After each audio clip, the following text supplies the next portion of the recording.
oportunidade a gente vai ter de estender o programa Os Pingos nos Is hoje, porque conseguimos uma entrevista especial, exclusiva, com o presidente da República, Jair Bolsonaro, que fala conosco diretamente do Japão. Boa noite, presidente. Não sei se é noite no Japão, que o horário aí é bem diferente. Seja bem-vindo. Muito obrigado pela sua participação. Quando eu estou me acostumando ao fuso de 12 horas, está na hora de voltar. Mas tudo bem, prezado Felipe Moura Brasil, Augusto Nunes, uma referência na imprensa nacional, Zé Maria também. Eu estava aqui, faltam 15 minutos para eu sair para um novo encontro, né, aqui em Osaka, e daí eu, rapidamente na internet, entrou vocês aqui, que estavam ao vivo. Daí me lembrei de vocês, de bons momentos com todos vocês, já tinha no passado, e lembrei-me que, caso pudesse ser útil, seria motivo de satisfação e orgulho poder dirigir algumas palavras e submeter algumas perguntas por parte de vocês também. Tá ok?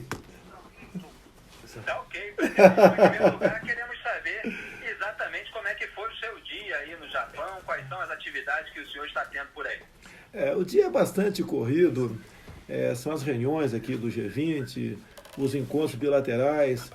A nossa equipe está bastante feliz porque, segundo o pessoal de Itamaraty, nunca um presidente, né, foi tão procurado por líderes como estamos sendo no momento.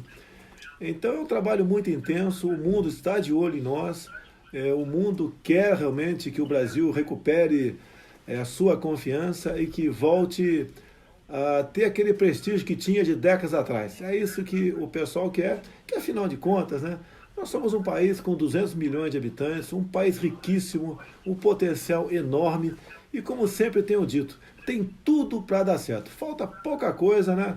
Nossa classe política, como incluo no meio também, nos acertarmos para que o Brasil realmente deslanche. Presidente Augusto Nunes, é um prazer voltar a falar com o senhor. E eu queria saber como é que foi essa reviravolta com o Macron da França. Estava querendo dar pitos no Brasil, mas acabou convidado para conhecer a Amazônia, né? Eu falei para ele, convidei, né? Falei, olha, de Boa Vista a Manaus são mais ou menos 2 horas de voo. Tu olha para baixo, não vê nada de degradado no tocante ao meio ambiente. É um país enorme.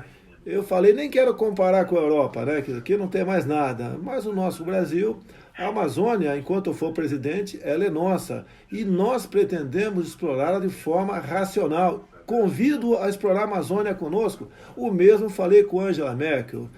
E a Merkel tinha uma posição anterior de querer falar grosso comigo por ocasião da reunião. Então, nos encontramos.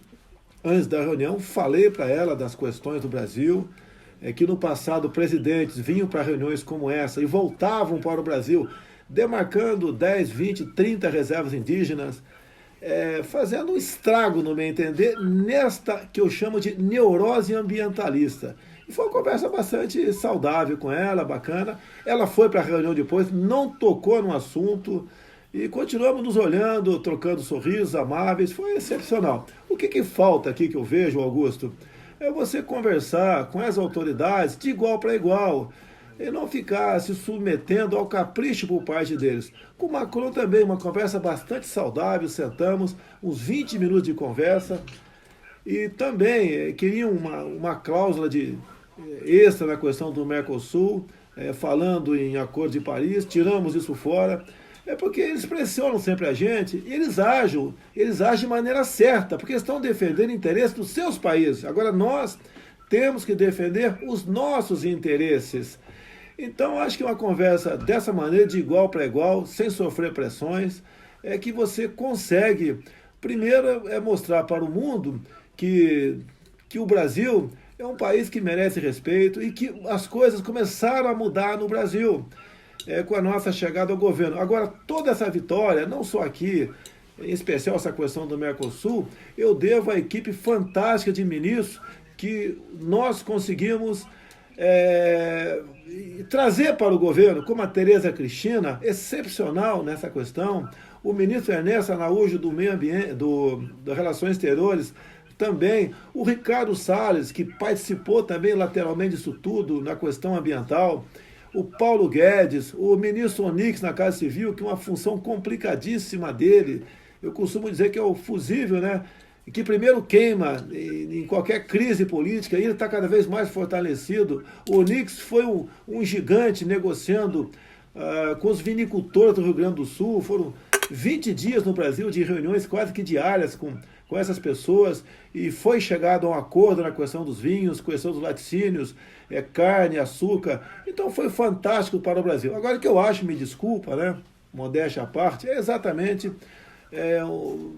ter a sorte e a felicidade que eu estou tendo de contar com uma equipe de maravilhosas pessoas integrando o nosso ministério, escolhidos por critérios técnicos, que estão abertos a atender a todos, principalmente a classe política, deputados e senadores, que nos procurem à vontade, os ministros, o que for possível atendê-los, havendo recurso, obviamente, nós estamos prontos para atender a todos. O Brasil, se Deus quiser, ocupará o lugar de destaque que ele merece no cenário mundial. José Maria Trindade de Brasília tem uma pergunta para o senhor, presidente. Diga, Zé. Presidente, eu queria dizer que foi um bom acordo esse do Mercosul e União Econômica Europeia, abriu o mercado do produto brasileiro, mas aqui existem alguns problemas. O senhor já analisou a situação do ministro do Turismo, Marcelo Álvaro Antônio, e por outro lado também, presidente, o que acontece é o seguinte: o Congresso aprovou mudanças naquela lei das 10 medidas de combate à corrupção. O senhor vai dar a última palavra. Sanciona ou veta?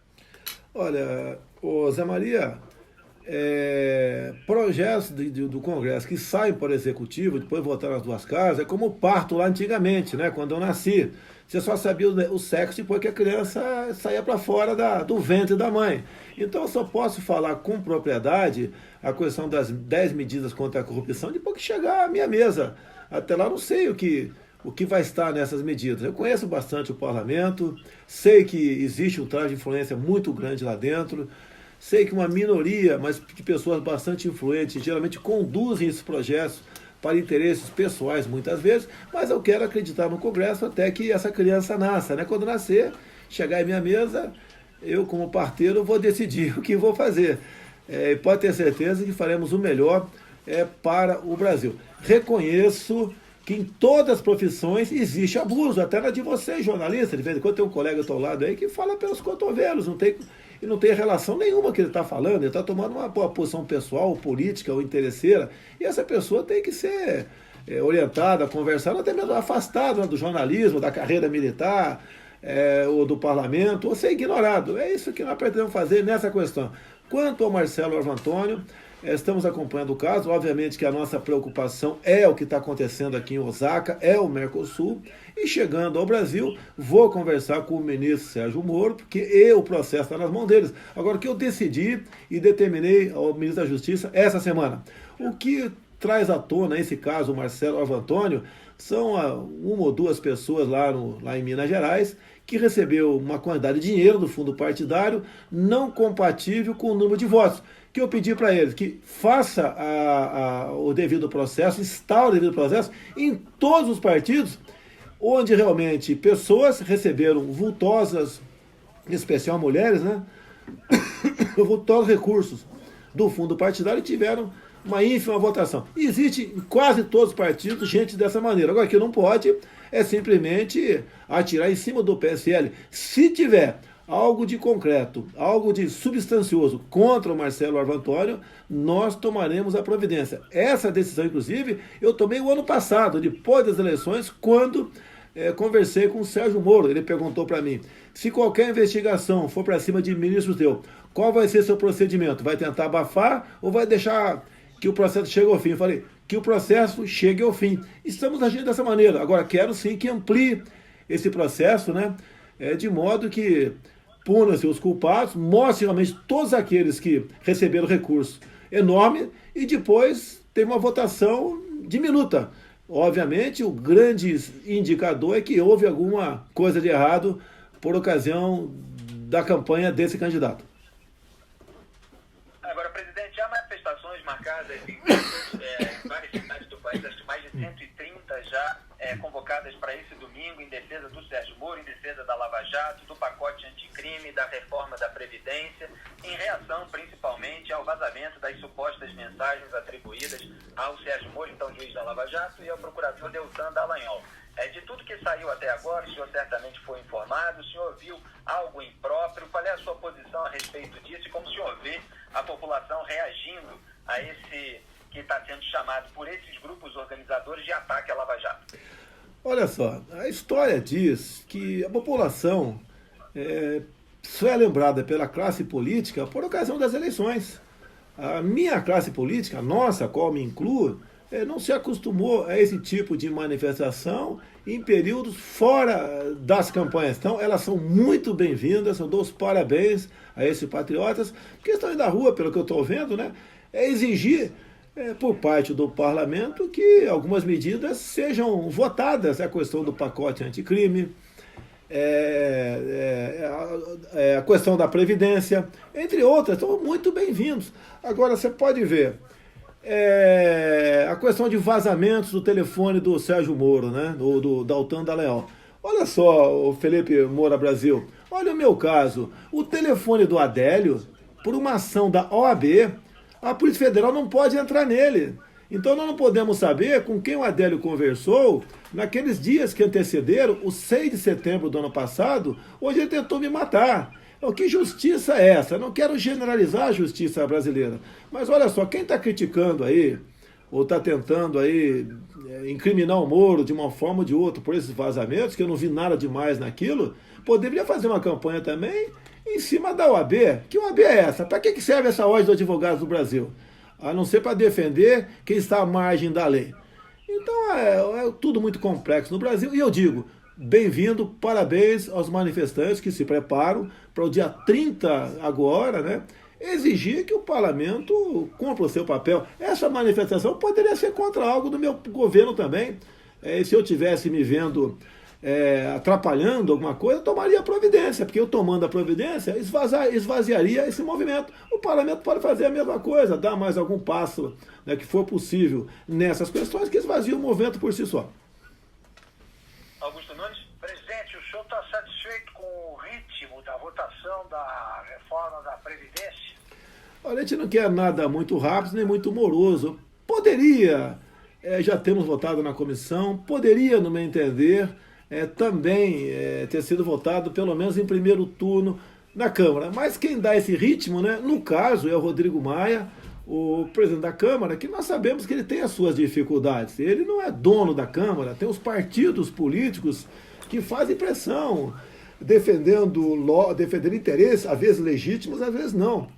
Mas eu acredito que o Rodrigo Maia bote em votação na semana que vem e na próxima semana faça pelo menos o primeiro turno dentro do plenário da Câmara. Será muito bem-vindo, uma tremenda sinalização a todos aqui no Brasil, né, que nós queremos resolver essa questão de forma definitiva, fazer uma boa reforma da Previdência, de modo que o futuro presidente, quem assumir em 23, não tem que fazer a mesma coisa. Caminhando aqui para o final, José Maria Trindade, as últimas perguntas. Eu peço que seja a última, Trindade, por favor. Eu peço que seja a última, que estão me cobrando aqui uma saída agora aqui. Presidente, o seu governo tem uma característica de apoio popular, e ontem a CNI divulgou a pesquisa lá, indicando uma queda entre os que consideram bom e um aumento dos que consideram ruim e péssimo. O senhor ficou preocupado com essa situação? Bem, se eu acreditasse em pesquisa, eu não seria presidente. Eu acho que eu te respondi, Zé Maria. Legal? Eu não posso ser um presidente, como disse, se não me engano, uma autoridade, não sei de onde, aqui no passado, né? Não sei o caminho do sucesso, mas sei o do fracasso, tentar agradar todo mundo. Eu aqui não posso me preocupar com críticas, né, que elas são bem-vindas. E procuro, ouvindo aqui meus assessores, fazer a coisa que nós achamos ser a melhor para o nosso Brasil. Presidente da República Jair Bolsonaro, uma participação surpresa em Os Pingos dos Is. Muito obrigado por essa entrevista. Boa viagem, bom trabalho. Boa noite, presidente. Pode ser surpresa para vocês, mas para mim foi extremamente gratificante. Meu muito obrigado a todos da Jovem Pan, o Augusto, o Felipe e o Zé Maria. Um grande abraço. E assim encerramos Os Pingos dos Is de hoje, que teve 3 entrevistas, culminando com a entrevista exclusiva com o presidente da República, Jair Bolsonaro, que vai ficar disponível no nosso canal jp.br/. Valeu, pessoal. Boa noite para vocês aí no Brasil. Aqui no Japão tá começando o dia. Um abraço. Fiquem com Deus. E se puder, compartilhem aí.